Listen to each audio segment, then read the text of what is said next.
Welcome to today's Expert Chat. I'm Ginny with the Understood team, and today we'll be talking about tips for college-bound kids with learning and attention issues. With us today is our very special guest, Elizabeth Hamblet, who is a learning specialist for college students. Welcome, Elizabeth. How are you? I'm good, Ginny. Thanks for having me today. It's great to have you, and it's a great time of year to have you. Before we go forward, why don't you tell our viewers a little bit more about your background, Elizabeth? Sure. So I am a learning consultant in the Disability Services Office at Columbia University in New York. As part of that job, I work one-on-one with students registered with our office. And I also have a lot of work and do a lot of writing and presenting around helping students with disabilities prepare for the transition to college. Okay, great. And for our viewers, Elizabeth will be taking your questions throughout the chat, so just type them into the chat box and we'll get to them at some point before the chat is over. With that, Elizabeth, let's get started. In your experience, in which area would you say students with learning and attention issues entering college experience the most significant shift? Well, I think that's a great question. What's interesting about it is my answer applies really to all students who are going off to college. I think the shift in freedom and independence, which is the positive view of this, versus lack of structure and accountability, which is the negative view of, both sides of the same coin, is the biggest difference. A college student's day is very unstructured. Usually, students only have to be in a class 2 or 4 hours a day, depending on how they've arranged their schedule, which sounds like you have the luxury of a lot of time. But some of the research shows, and certainly my experiences in working with students shows that they don't generally use it well. And it is a challenge to try to figure out when work should get done, and especially in a college environment where, very differently from high school, there isn't an assignment due in the next class. You just have, a midterm exam and a final exam in a lot of places. So trying to stay, accountable to yourself on work that nobody's checking up on, I think is a huge challenge. Okay, and we'll be digging in more on that throughout the whole chat. So here's something that, I think begs some attention, Elizabeth. I think that kids with learning and attention issues sometimes have negative associations Sure. with their, learning disability or, attention issue. Why is it important, especially now entering college, that students become comfortable with, their learning style, their learning profile, and what are some ways they can become more positively associated with their learning issues, than they would maybe in high school? Sure. I think, in fairness to students, the idea that they have to be in special ed, for some it's not a concern, for others that has, some sort of stigma attached to it. But I think it's also partially because they feel like they have to go to the learning center, or sometimes if it's a co-teacher in a high school, that person may focus too much attention on these students, to their point of discomfort in front of their classmates. And so I totally understand where they're coming from. What they need to know is at the college level, we don't do that stuff. They're really, I've used this phrase, and some of the people in my programs have really liked it, they are independent contractors, so to speak. So students, as you said, need to know what their learning profile is, and that should start, of course, with strengths, but also the weaknesses that substantiate their disability, because in order to receive their accommodations, they have to register with my office, with Disability Services. And so they're going to have to fill out a form, at the very least, that gives, their general information, and we'll ask them, what's your learning disability, or whatever your disability is? How does it affect you? What accommodations have you utilized, and which ones are you asking to use here? And so, even for parents who, right now have a student going off to school in a few weeks, it's not too late to get this process started. And so, that form that you can download from the office's website should be available, and if not, call them and get it. is your opportunity to talk to your student about things that you see as her strengths and what has qualified her for these services, and explain why you think it's a good idea to register with our office. Okay. All right. So some students will have already provided this information to the school, I guess, on their application, but then there are others that have withheld it. So do you have any advice for students that may have withheld this information in terms of rethinking disclosure? And again, they would go about it in terms of what you just said, I suppose, to go to the office. Can you just kind of reiterate that? Sure, and I just want to touch on one point before I forget. You made a really important note that some students have talked about their disability in their application, whether it was in the anything else you want to know about us or in their essay. What's very important to know is that doesn't mean that they are registered with the office. I have worked in post-secondary disability services for 20 years. I have never spoken to anyone in the admissions office. I'm not aware that we've ever had anything forwarded by the admissions office to our office. So anybody who wants accommodations, even if they wrote their whole essay about their disability, still has to register with us. It is a specific process. So that's really important for them to know. So to the ones who really don't want to and are thinking this way, here's what I want to assure them. We don't send a list to everybody on campus who works there of here are all the students registered with our office. You don't have to come and see us every week and tell us how you're doing.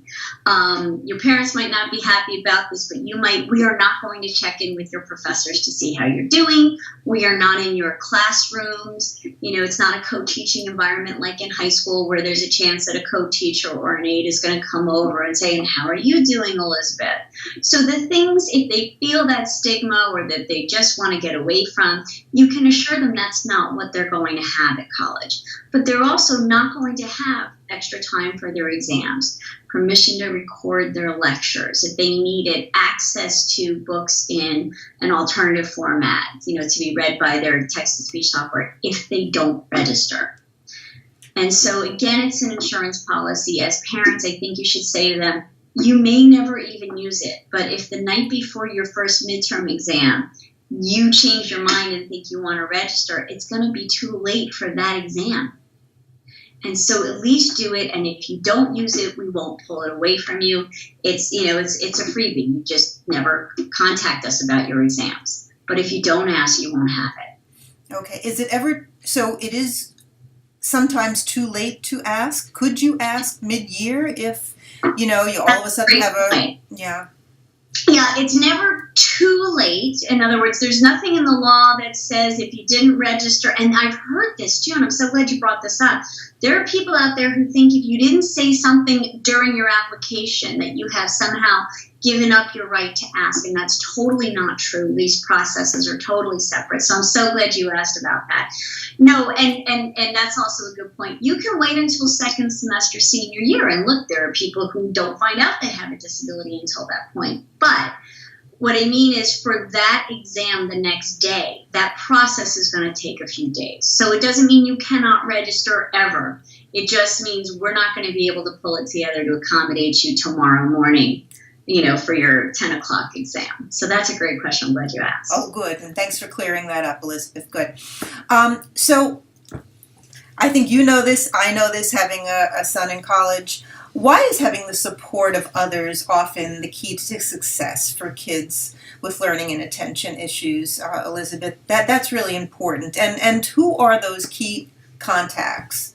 Sure. And what's interesting is the research both on specifically on students with disabilities and then on the larger population points to exactly what you brought up, Ginny, that the more connected students are, the more likely they are to succeed. So I think that knowing that there are supports available and figuring out who they're comfortable with. It may be that the person who's your disability coordinator isn't necessarily your personality type. That's okay. That person just has to be your contact person for getting your accommodations. It could be a professor that you like. It could be your RA. It could be the nice lady who serves at the cafeteria.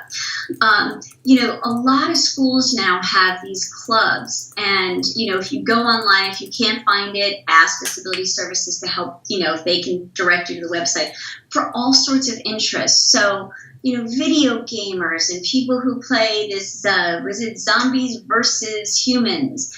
Anything you want to do, you can probably find somebody who's in that pool with you. And so I think that the support, I think college can be isolating, even for the most social student. It is a lot of organizing yourself and figuring out on your own. When am I going to study? I got to get myself to class. You're not necessarily going to classes with your friends and your roommates because everybody's on a different schedule, and that can be isolating. So the more you just try to find people who share your interests, I think it just makes it easier to, get over the times that things are difficult. Right. And you would recommend, of course, joining clubs even when a student has a learning and attention issue. That wouldn't kind of, throw them schedule-wise or anything. You would recommend that, I would imagine. I would. I think it's so important, and I'm glad that you brought that up. I think that sometimes the work takes as long as you give it. So if you say that you never have time and you never make time to go do something else, well, in the evening, the average college student is probably done with dinner by 7 o'clock, and in my experience, they don't go to bed until well after midnight.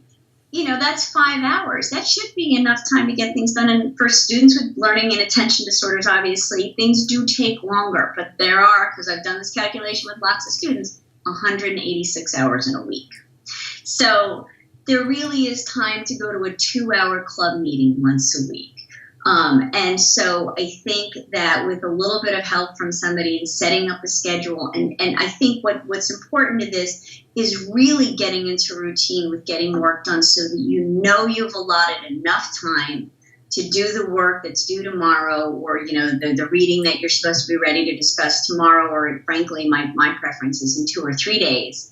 And you can still make that meeting. A lot of college club meetings are in the evenings, so if you plan to get your work done ahead of time, that's sort of your reward. But I think, all work and no play makes for miserable college students. Right. Great advice. Yep. So don't let fear of not being able to get things done stop you from joining a club. And you can miss it 1 week if you can't make it that week, but you're never going to know if you don't try. Right. Great. All right, so I think this may be some good advice for parents listening. Maybe they can share this with their kids. I know I learned this. Do you recommend that students with learning and attention issues meet with their professors or academic advisors before classes begin? Is that a good strategy? I think that the academic advisor surely, especially for the freshmen, that's going to be probably part of it. It may not be as long a meeting as they want during freshman orientation, but you could even call ahead of time and see whether they've assigned somebody to you already. If for schools where you arrive for freshman orientation and then classes start right away. One strategy is to try to get in touch with somebody and say, boy, I'd really like an opportunity to speak to somebody before I only have a 15-minute chance, to get registered. And that's a great idea.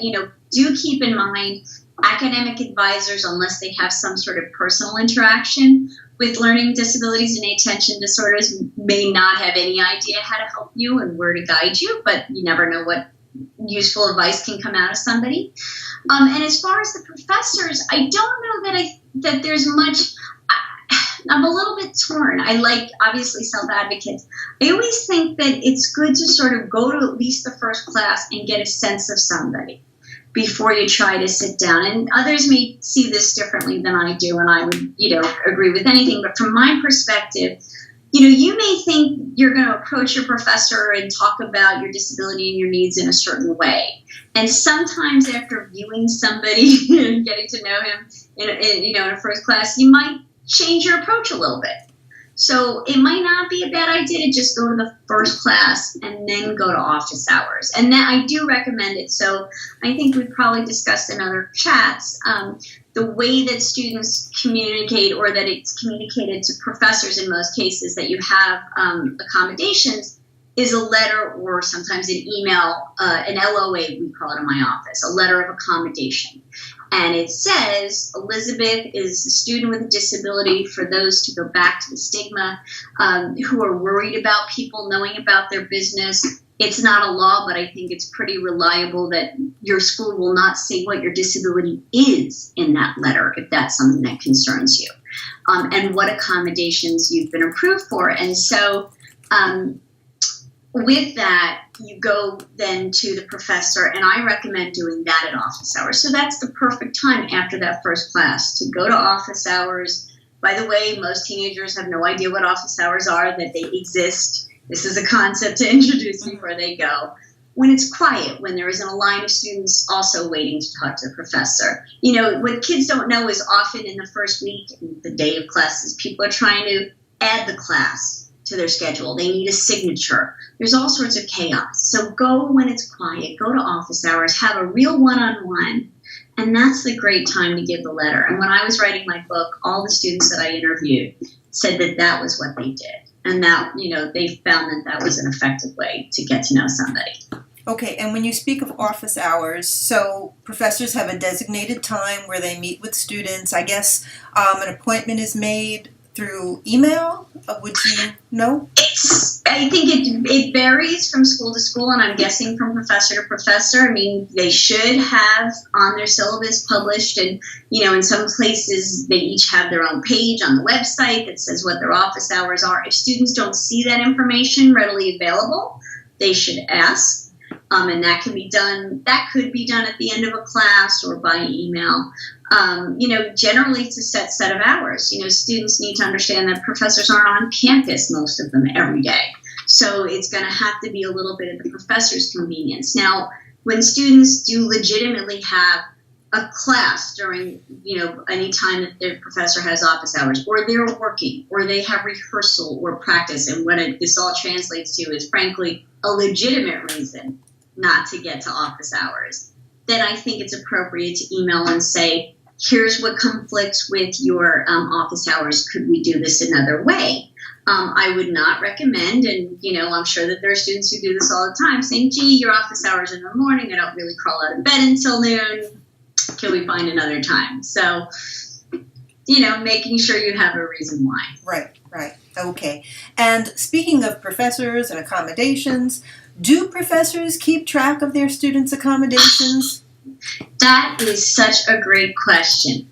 The short answer is no, they don't. Remember, I said they're independent contractors. So I as a contractor keep track of my hours, and I have to, you know, put together my invoices, so to speak. Students really are responsible. So the professors are very unlikely to say before the midterm, hey, if you're, and it could go horribly wrong anyway, even when they're well-intentioned, hey, if you're registered with Disability Services, don't forget to, you know, get your forms into me or get the forms into Disability Services. Students have to be on top of that stuff. So that's a great question. You know, and the arrangements vary from school to school as to whether Disability Services makes, for instance, and mostly it's testing accommodations, or whether the student and the professor work it out together. So students should not be waiting for the professor to email them or call them up and say, hey, when are we going to talk about your test accommodation? So that is a great question. Okay, great. And some of them may still need reminding, you know, every time they hand a form, oh yeah, I remember that. Or just sign it and get on with it. Okay, great. Elizabeth, what are those what are the most common accommodations, just for parents that are listening that aren't aware of what might be available to their child? Mm-hmm.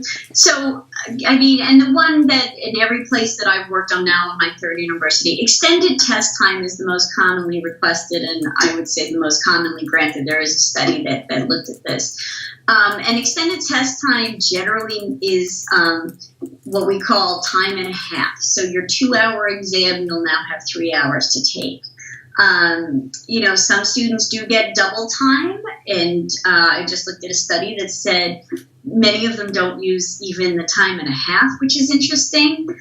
So double time, it sounds great to kids because they think, oh, I can slow down and I can calm down.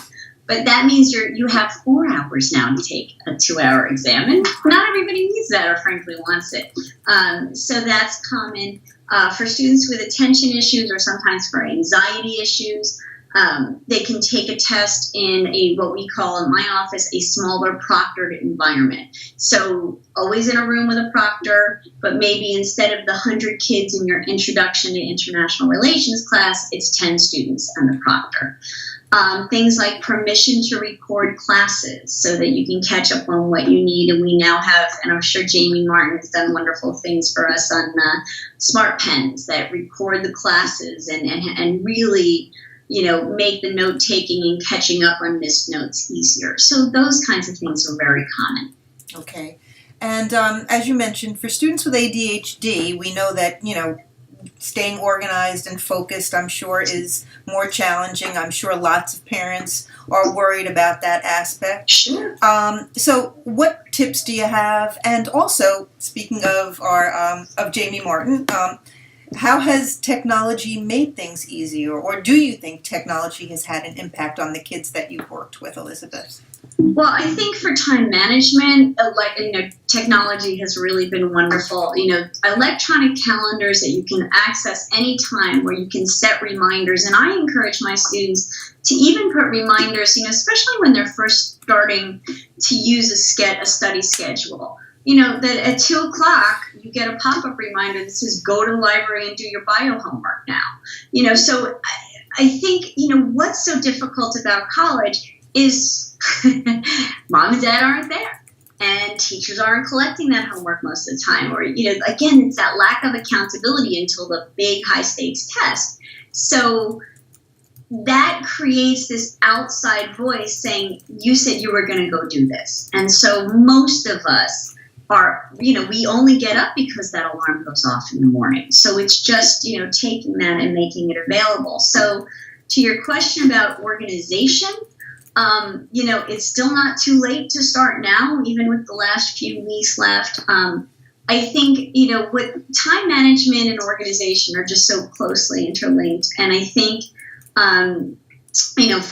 because organizing your time is important. So getting used to now, like setting goals for the week and drilling down to when do you think you're going to do that, and then checking up later on it, to were you realistic? Did you accomplish this? What would have made you do it? Did you remember you said you were going to do it? So kind of coaching your students through this, but also as far as the organization, if you find out what your kid's schedule is now, or you could just, even without knowing, go into the laptop that they're going to take to school and create online folders, class 1, class 2, class 3, that could be renamed, and encourage them anytime, there's something to be downloaded, it goes in there. Really trying to get the electronic stuff, I think, is overwhelming in that respect. You're not necessarily being handed something, a packet of papers to take. And so that's a challenge. So, there are a separate binder for each class. I know some people don't like to have one, is a challenge. I like one binder with dividers, so that the whole thing goes with you. Is it heavy? Sure it is, but you're never without. Yeah. Well, I'm sure a lot of kids also want to start on, take a fresh start and are looking forward to this opportunity to maybe, start and set up a system so that they can be successful. Sure. So, the same that I just said about the laptop, go buy the binder. I really like, and they don't pay me to say this, but K-Sit makes these binders that have an accordion file on the left, and then, the 3 rings and all the dividers. So again, with the same system, class 1, class 2, class 3, and then for each one of those notes, handouts. And then what I encourage students to do is, as you're in class and things are being handed out, it goes in the accordion file, and that's labeled by class. And then that evening, you take it out, you hole punch it, you put it in. If there's an assignment to do, that's what goes back in the folder. So it's easy to find. It's all in the same place, but it's separated out from your notes and things like that. So, without being in school this summer, it's a little hard to put that into practice, but you can at least get the notebook set up. And, I think what's important too is, the suggestions I have for people, they work for some, they don't work for other. It's just a starting point. So, to encourage them to be flexible, give something a try for at least a week. And then if that's not working, ask their friends what they're doing. I mean, I think students are incredibly resourceful and creative. And I've learned things from students too. I did see something great, or somebody mentioned it to me recently, where like on her desk, she has like a blotter and an outline and Post-it notes. And so, she knows to put things on that and then, take them off so that when the little spot is open, she knows she's done it. There are all sorts of ways to take care of things. Right. That's very encouraging. Okay. Elizabeth, we talked about ADHD and organization. Here's something that I bet parents wonder about. What should parents and even students know when it comes to medication management? So for those kids that are taking ADHD medication or even, maybe something for anxiety, how does that change as they move to college? Yeah, that's a great question. The first thing you want to find out is whether there's a health services on campus that could refill their prescription. So that's a great question. And not everybody school does that. So then the next thing to do, and again, this is the perfect opportunity to get your students accustomed to this. So coach them through it, hand them, the number for a lot of insurance companies now use these mail order pharmacies. So, tell your student what they're probably going to ask them. Tell them, have them rehearse what they're going to call and say. Hi, Hamblet Pharmacy, my name is Elizabeth. I'm going to college next month. Can I get a 3-month supply? And so what's nice about that is, they're not doing it once a month. It's often less expensive to get the 3-month supply if the company will do that, if the doctor will approve it and it's okay with those meds. And then I would put a pop-up calendar reminder for 2 weeks before that's going to, they're going to run out. That pops up and says, you're going to run out of meds in 2 weeks. You could put it on your calendar too. And, maybe the message is call me when you're going to call your pharmacy so that you're aware that your kid's medication is running out in case he's not. And you can prompt him. Or, if they're new to this, you probably want a little backup plan. Because every college in the world has had students who show up at health service and I'm out of my meds, or I was out of my meds a week ago. And that's very anxiety producing.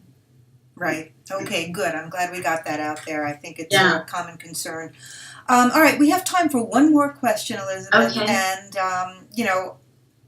I'm just wondering what you have to say about kids who come to college feeling pressured to make a decision about a major or even a career early on. What advice do you have for these kids that are kind of obsessed about that?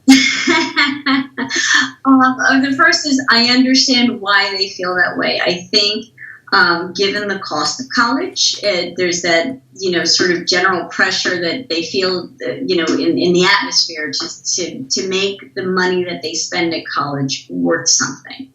I think that most of us don't know at 18 what we're going to do with the rest of our lives. I would say that a lot of us start down a path and you won't know until you go down it whether you really like it. So try a few things, figure stuff out, because you can't even declare at most schools a major until the end of your sophomore year. So I think that comes out of college's experience is saying, we want you to try a bunch of things and see what really works for you. I think that they need to not feel like they're making a decision at the start of freshman year that's going to affect the rest of their lives, because that's probably not true. And I understand that it's hard to feel that way when you're 18 and everything seems to be about specialize, find a job, find a career. That's probably not true. And I think parents should be frank in speaking to students about how they got where they are. I've had my share of twists and turns along the way, but I don't think we share a lot of those stories with people. I think a lot of what gets in the media is he had a passion from the age of 5 and he created the best lemonade in the world. We don't hear a lot about people who don't get there quite that way. Okay, then that's great advice, Elizabeth. And thank you so much for all the other tips that you've shared during this chat. It's always great to have you. Thank you. And for our viewers, thank you so much for joining us today.